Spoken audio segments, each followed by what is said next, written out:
If you want a title for today's lecture, it would simply be called Beyond Google. The idea is I want to talk through some different places on the internet that you can go to directly to find a lot of high quality research on the Belt and Road Initiative. You may come across some of this through using Google, but in my experience, a lot of this material is not very well indexed by Google, or at least does not appear high on their search results, and thus can be difficult to find. Now, in order to find the list of this material on our website, simply go to debateus.org and then click on PF. This will take you to our main public forum homepage where you can find a lot of useful material. Then if you slide down to Belt Road Key Topic Articles, you just need to click on Researching the Belt Road Initiative. And here, of course, at the beginning, you will find keywords like One Belt, One Road, which is in the resolution, and the Belt and Road Initiative. Remember that the Belt and Road Initiative is the English translation for One Belt, One Road. So when researching for articles in English, this is what you're most likely going to find it referred to as. Now, I already discussed some of the values of kind of the U.S. news, finding U.S. news, so I'm not going to go into that. And you can go back and look at the Google research lecture. But I want to start kind of showing you some materials. First, high quality materials that are written a little bit more from a U.S. perspective, from U.S. think tank and researchers. Then moving on to European think tanks, European researchers, and talking about some Asia-specific sites and a few other areas. The first kind of group or category of articles, places I should say, to find, I want to talk with are periodicals. These are the major, highest quality foreign policy research periodicals that are peer-reviewed. Remember that peer review means that your peers, have to kind of support what you're saying, at least think you have a reasonable argument. The first one is Foreign Affairs. Foreign Affairs is a bi-monthly periodical, and all of the articles are published on the internet. And they even have daily updated articles, or almost daily updated articles. Some of the articles you have to pay for to be able to access, but a lot of them are available for free. So if you just go to foreignaffairs.com and you type Belt and Road in here, you'll see you get a lot of high quality articles like Demystifying the Belt Road, Why Democracies are Turning Against the Belt Road, the Backlash Against the Belt Road. You can see even to your left there's an article about Huawei, as they say it in Chinese, about the 5G and the controversy in Europe. You could add Belt and Road, and you could add and Europe to your search if you want. Now, and the next similar is for foreign policy. Foreign policy is a major, used to be a quarterly, then a bi-monthly, now basically publishing articles every day at their website. Some of the articles do require a subscription, but a lot are available for free. And you can access even then like 5 articles a month, or you can subscribe, just for $2.25 a week. Compared to the cost of debating, that's kind of insignificant, especially since you'll just need this for a couple months. Then there's the National Interest. Now, the National Interest is a quarterly publication that, as you can tell from the title, is primarily interested in kind of a more conservative perspective, what's in the national interest of the United States. But this website is also just great because they publish maybe 5 to 10 articles and blog posts every day from very highly qualified individuals about a lot of different topics. And all the content, is available for free. And you can just kind of slide through here and you can just see all the different articles that you can get on the Belt and Road Initiative. Now, we can move beyond these periodicals to some think tanks. Remember that think tanks are places where kind of experts gather and they research particular areas.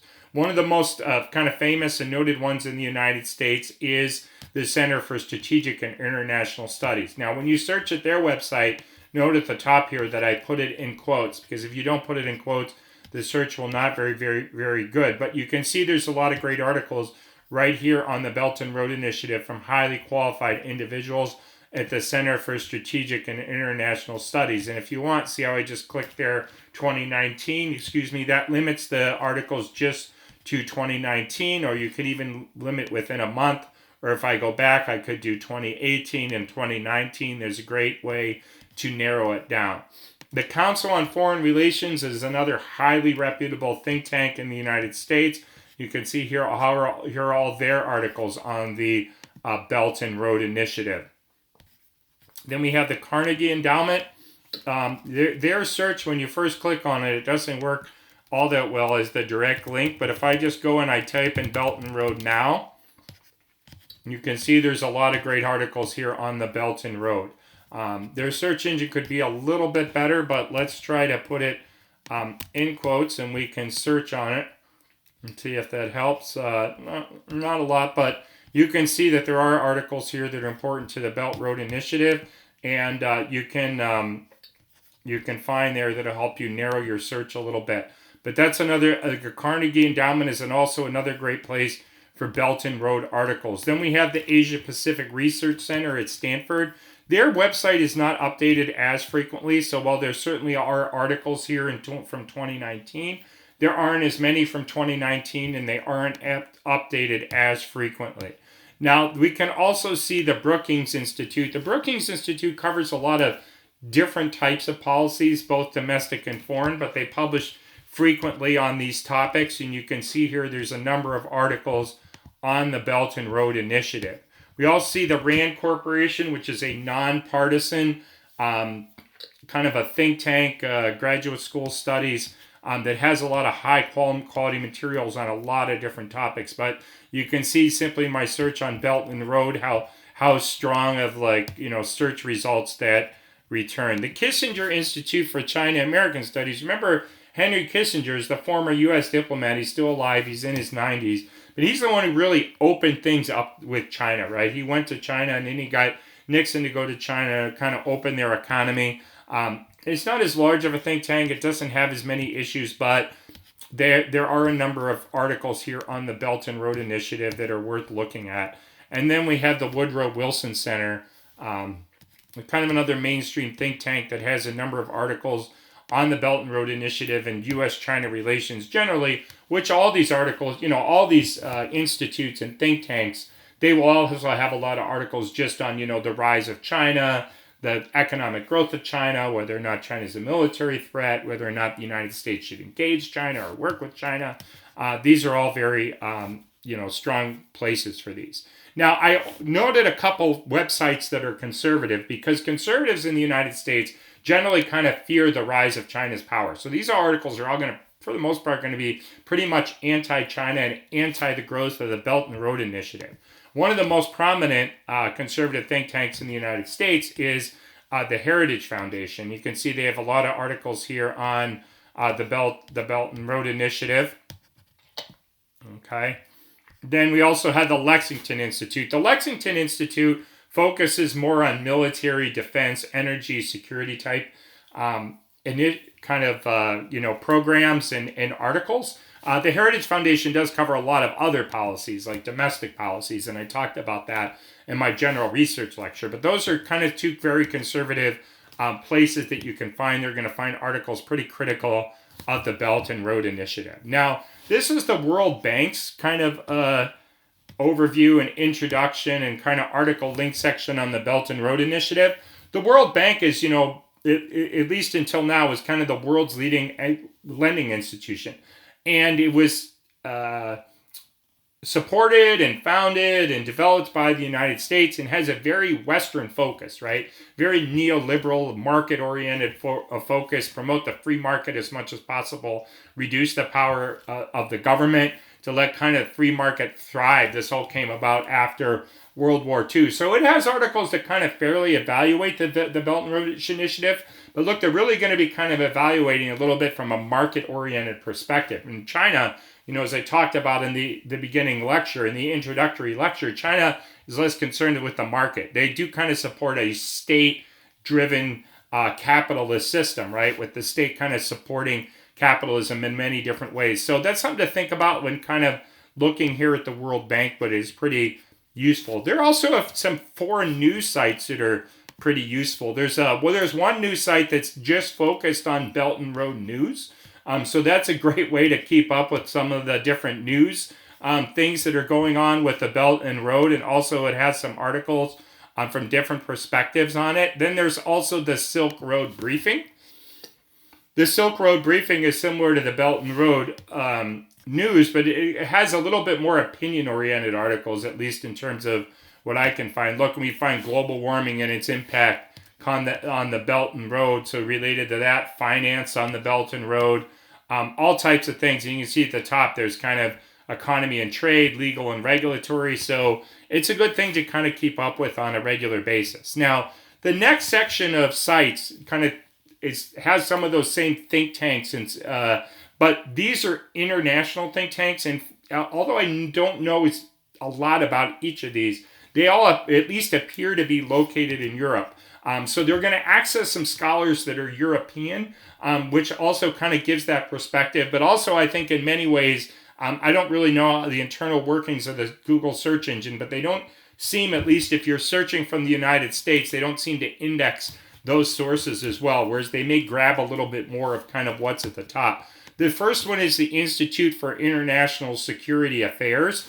I found this article I had a chance to read, and I only found it because I went looking for here. This never came up in a Google search return, although I had been very kind of thorough about it. 5G and the U.S.-China tech rivalry, a test for Europe's future in the digital age. Now, there's some other articles on here. A few of them in other languages, so they're not going to help you, but a lot of them are in English. And if you go to the second page, I find here there's even a lot of great articles like the Belt and Road Initiative, China's new geopolitical strategy, contested Asia geopolitics, Europe in changing Asia geopolitics, Australia between China and the United States. That's kind of a hotbed contesting kind of the Belt and Road Initiative there. So I encourage you to click through these screens. There's a lot of great, and as you can see, pretty recent articles here. That first one I clicked on was from June 2019. A lot of these others are from 2018. Then we have the Atlantic Council, the Belt and Road Initiative. The Atlantic Council really focuses a lot on U.S.-European relations and arguments and kind of ideas related to that. And you can see there's all kind of great articles here on the Belt and Road Initiative, and it's updated constantly. You can just see from their upcoming events, they always have a lot going on. There's a lot of things there. Then we can also see the Center for European Reform. They have a lot of materials on the Belt and Road Initiative, right? You can see just from that search there how useful it is to find a lot of materials there on the Belt and Road. The Carnegie Belt and Road. Now, I had the Carnegie Foundation. This is a little more focused on Europe. And again, their search engine doesn't link very well. But if we just go up here in the top and we type in Belt and Road, we can see there's a lot of material, starting with the first one on China's expanding influence in Europe and Asia, right? And then Brexit, is China devouring Europe? It's time for NATO to talk about China. So because this Carnegie Europe is focused on Europe, all the articles that are about like kind of the Belt and Road are definitely going to have a European twist or European theme, or be related to Europe. You could say it in some different ways. It's all very useful. Europe Now is a periodical that has a lot of good articles on the Belt and Road Initiative. And again, it's all going to be kind of focused and kind of tying it back into Europe interests. We have the European Institute for Security Studies, right? Challenges to EU connectivity in Central Asia. Okay, along the road, China's power projection, Sri Lanka's tale of two ports. We know that that's a big kind of controversial issue, how China kind of was forced Sri Lanka to have a 99-year lease once China couldn't pay back their loans. We have the Finnish Institute for European Affairs. Has some kind of general, not as many articles on the Belt and Road Initiative as you can see here, but there's a lot of kind of the overall geopolitics of China's relations with Europe, Europe's relations with Russia, and relations with the United States. We have the Mercator Institute, all right? They have a lot on the Belt and Road Initiative, so this is definitely something worth looking into. And I think I skipped over Friends of Europe. Okay, this has 54 articles here on the Belt and Road Initiative, although let's see here, we just have to slide down here a little bit. There's a lot of articles there. So it kind of, when I first saw the site, like Friends of Europe, I was like, what is this? But it has a lot of good material. We have the Center for European Policy Studies.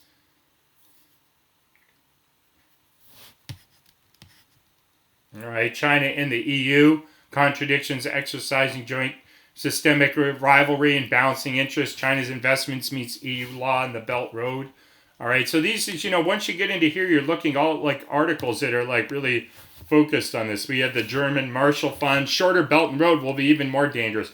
I like this article because, a lot of the articles, the arguments, and the debates are going to be talking about how if you really expand the China's Belt and Road Initiative, then it's going to expand China's power.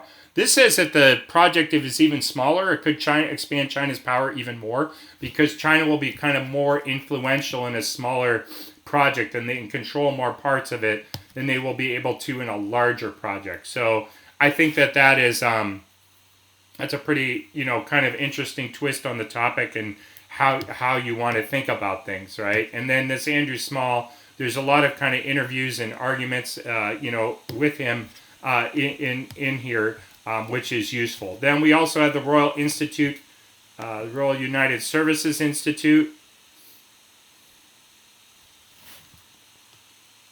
which is also going to have a number of articles on the Belt and Road Initiative. And again, they're all going to be coming from the perspective of Europe, which is like very, very highly useful to you. Let's click on this. The internet here is a little bit slowed down. All right, but kind of while I'm taking the time for the internet to click through, one thing you to think about is how you're going to want to cover these. In terms of if you're at a summer camp, your lab, or even just going back and think, okay, like how are we as a team going to work through this? One thing you could do is you could assign each person on your team or each person on your lab one of these websites to go through, maybe like on a camp to kind of go through and be, like thoroughly kind of cover it. Maybe during the year you would have one of your teammates look at these like once a week, right, to kind of pull down, because like I said, this stuff, and it's otherwise kind of difficult to stay on top of, just in terms of kind of all the different think tanks. So I would take it and just try to assign and have somebody go through each and every one of these in order to do it. Now what we have here is a couple more that are Asia specific. So these are think tanks that are located in Asia, right? So they're not going to really as much of a focus on Europe. They're going to have some articles that are about Europe, right, and how to because it's about the Belt and Road, and the Belt and Road's an Asia specific thing. So it's going to be talking about like how to kind of go through and look at like each of these articles, but they're not going to be as focused on Europe, but they're still going to be very, very helpful. So what this is that it's just clicking on that. I'm going to have to skip the last ones just because the internet is just kind of a little bit slow at the moment, but you're going to see when this comes up, it's very similar to all the articles at all of the other websites, right? So we see China's great game plan, right, or a game with an open end, right, and it's going to be about like the Belt and Road Initiative, right? So that's kind of that's another article. You can see the shipping, right, the trucks, right, the trains. It's all going to be useful there. And since the internet's slow, I'll just kind of stop here at the end. You can click on the other ones. The very last one is a think tank that I might describe as a little bit just kind of being international. What I mean by that is that it's going to cover a lot of different countries, a lot of different perspectives. So I hope in conclusion, what I'm referring to there is the International Institute for Strategic Studies. So I hope you take a look and, find a way to research these among your team, to go through all of them. I'm certainly going to be adding more to this link, which as I explained, I showed you how you can find at the very beginning simply by clicking on the PF resources at our site and then clicking on researching the Belt and Road Initiative.